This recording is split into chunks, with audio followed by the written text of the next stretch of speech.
Voilà. Bienvenue dans les 15 minutes avec Pascalius Kavoulou.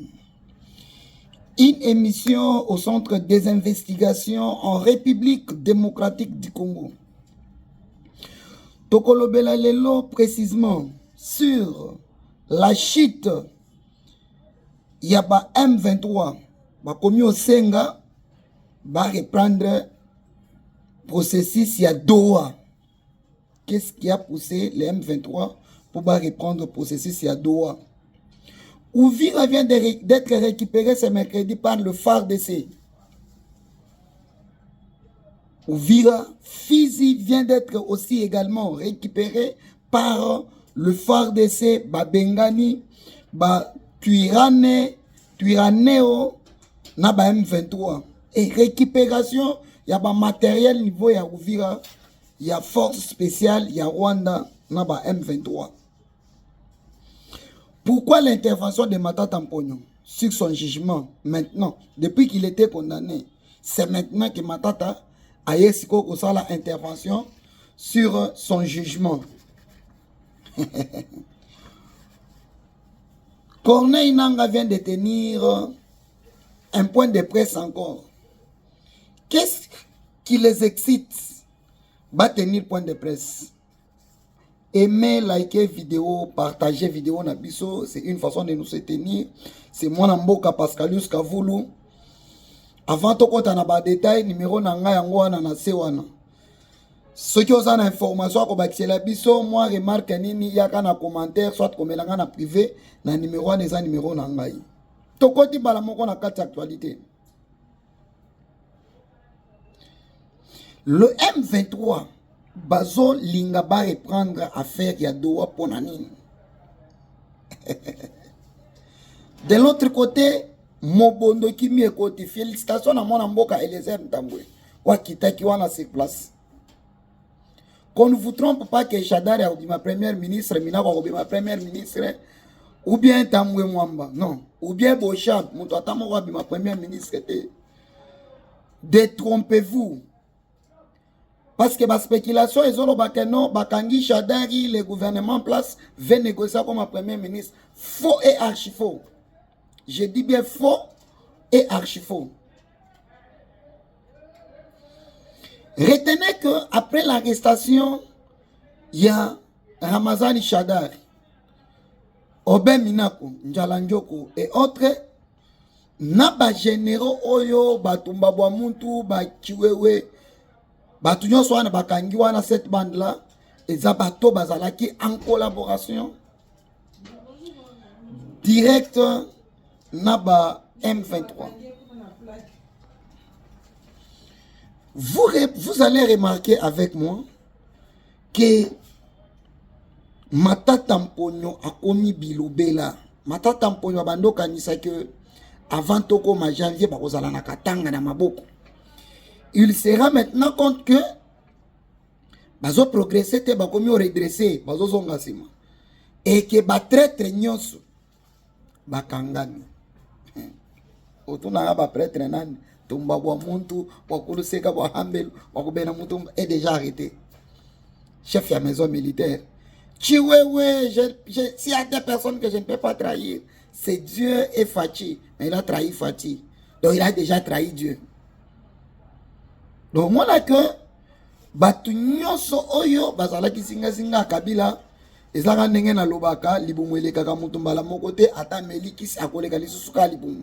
C'est ce qui s'est passé avec ces gens.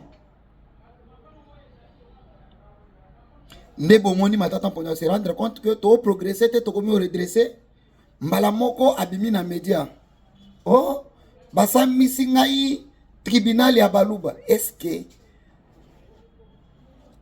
la composition de la Cour constitutionnelle, le 9 juges, plus le président et le procureur général, près à la Cour de la Cour constitutionnelle, à Salagamoulouba. Au moment que il veut semer quelque chose qui n'existe pas. Aujourd'hui, rébellion. Je ne suis pas tribal. C'est un groupe, il y a Batoyo, Bakoliti, Kabila. Nous le savons très bien. Au bas la rébellion. Mais aujourd'hui, qui peut hausser le ton pour dire que Baswahili Baza rebelle? Et si tu le dis, ou excité Batuna, na tribalisme. Et si c'était un Kassaïen ou Abanda Kosala rébellion, on allait taxer tous les Kassaïens comme des rebelles.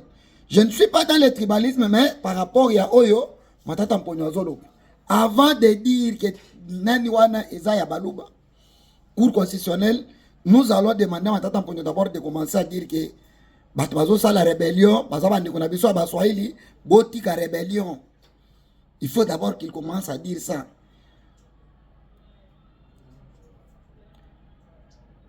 Merci beaucoup, Namon Ambo Kelezer Tambwe, Oyo, Azo Sala Musala, il est fou et au moulin. Nanga komi biloba loba. Biloba loba ya Corneille nange uti wapi. Je vais vous le dire, c'est simple. Amérique a misé plus de 500 milliards de dollars américains. Je dis bien plus de 500 milliards. Son investissement en République démocratique du Congo. Et l'Amérique ne peut pas venir investir là où il n'y a pas la paix. Donc l'Amérique cherche d'abord à ce qui est la paix dans les partenariats gagnant-gagnant. Je dis bien dans les partenariats gagnant-gagnant. Amérique a misé son argent là-bas. Alors à Lingi Kimia, Atali, Rwanda Yemoko officiellement, Liboso tribune, ya Amérique, a Fongola Monoko, Kagame Yemoko, à lobby, nous avons un intérêt commun avec le M23. C'est pourquoi nous collaborons, nous les soutenons. Parce que tellement que l'Amérique va se rendre compte que oui, l'agresseur de la RDC, ce ne sont pas les Congolais, plutôt c'est le Rwanda. C'est le Rwanda qui facilite tout. C'est le Rwanda qui est dans tout. Allez, Amérique a bandi siko ba sanction, bandi ba attaque. Allez, bon reculer, bon salaboye, ba répertorier, non. Logistique na bango baza telle place, frappe, bataillon, baling batake, frappe. Boy, et tozo kene na ko récupérer chaque jour, pikolo to récupérer ba village. Oroyo kateke non, bakangi, là quand on récupère, il n'y a pas la récupération des cités stratégiques. Ce qui bango bakangi, c'est stratégique. Allez-y comprendre. Ndebomoni, nanga komi, à chaque moment, point de presse, à chaque moment, point de presse. Aujourd'hui, Moutouako Kokalisu Sukokota, qu'on rejoindre M23T. Binomoko Bolandi, Francis Kalombo. Francis Kalombo est en train de laver les mains, petit à petit. A Outi Koloba que, entre la nation et les individus, nous devons sauver la nation. Nous devons soutenir la nation que soutenir les individus. C'est déjà un message fort. Quels sont les individus? Des Bakatoum, ce sont les étrangers. Ce ne sont pas des nationalistes. Bakomi ko comprendre. Malembe, malembe. Aujourd'hui, regardez comment l'université zobi maloko la maïb. Bâtiment zobi maloko la maïb. Je ne suis pas là-bas. Nanga na batunaye. Daniel Safou a Kegom. Na teso bomo na gaye lisusute. Abeta bi makasa, abeta le bino lisolo ezo sale makona. Parce que les lots qui ont lobby ont rejoindre M23, tiana moto qui est commis prisonnier. Nazo beta le bino moi histoire automatisé ndam. Daniel Safou a na est, a na Goma. Apesi moi si a Rwandaise yo yebi forme nini aluli déjà mutamela ba bank banini so moni moi si fora paniquer apesi moi si a récupérer a na palais vandi place au baloger bango a combien mata azo kita azo sala ba vidéo azo sala nini ndenga lingaki ba chantage banini batata la ekaka Safu moneli bangi Safu a débordé. A kepo kutana na Corneille nanga. Oyo azalaki aligné na audience. Zokande bato sécuriser nanga, ce sont des rebelles. Ce sont des Rwandais. Ce ne sont pas des Congolais. Je dis bien. Et puis garde à Corneille nanga, eza nanga poni bango volontairement te ba imposer ye akota toilette azana bango akenda ta ko kota kuzu azana bango akenda mela masa donc partout azana ba wande wana donc nanga mutu ya liboso oyo Kagame akotisa prison c'est Corneille Nanga. Aïe aïe aïe. Safu ake po kuta bata bon aza mutu utikisha ça peut-être à cause na ba mwa makamoko boye ayebisa Corneille Nanga kokota koti ayebisa bagarde bobi malibanda to solola entre biso de batoni bo solola entre bino ba banane ko non eza makamoko entre biso ba congolais bino bo zeli biso libanda entre bino ba congolais biso ba rwandais yebi makambo biso to soloka na mboko te allez récupérer Safu 200 fouets ça facile si nanga lobi je vais plus encore te voir ici parce que yo olandaki nanga obando solola na nanga na téléphone poko mawana nanga zana oyo alakayo yo ye probo signé oyo alakayo petama lelo moya tabi mi sa téléphone boya te va changer na basim.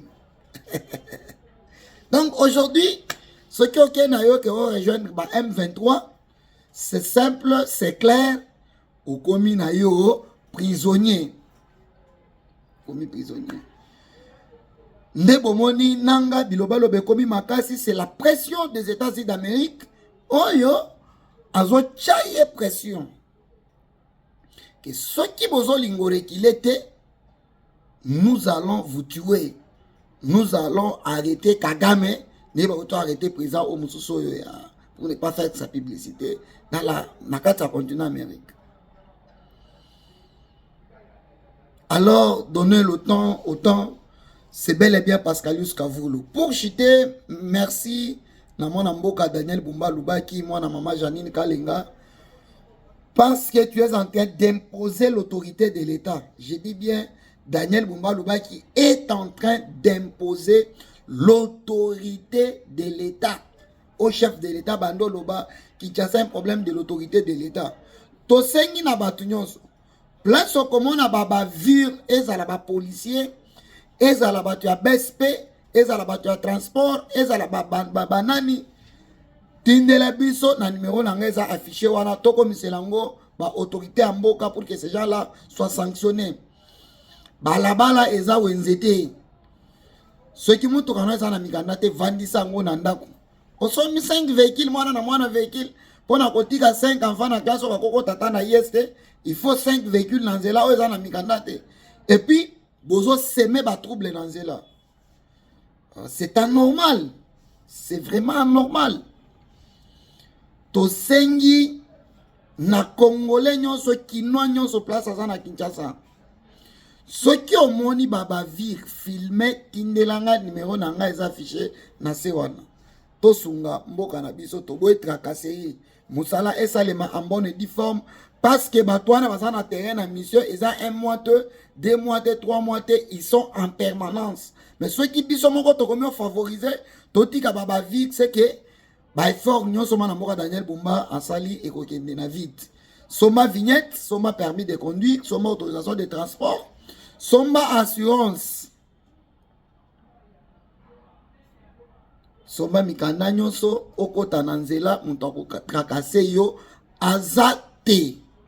Nous tracassé yo azate bobanda ko critiquer bato assainissement ba fouti bangote boye Kinshasa za salité po basa la Kinshasa makamnyo swana ça demande de l'argent alors yo olo futa mpa kwa l'état oboyi ko futo vandi obima na mutuka osala salité batapage na nzela au moment oyo olingo futa mpa kote oza ministre député nani quelque sorte on conforme toi en ordre ou sinon so bakangi yo okofuta ba à part kosomba biloko wana ava batika mutuka esengeli ofuta ba amende ya l'État.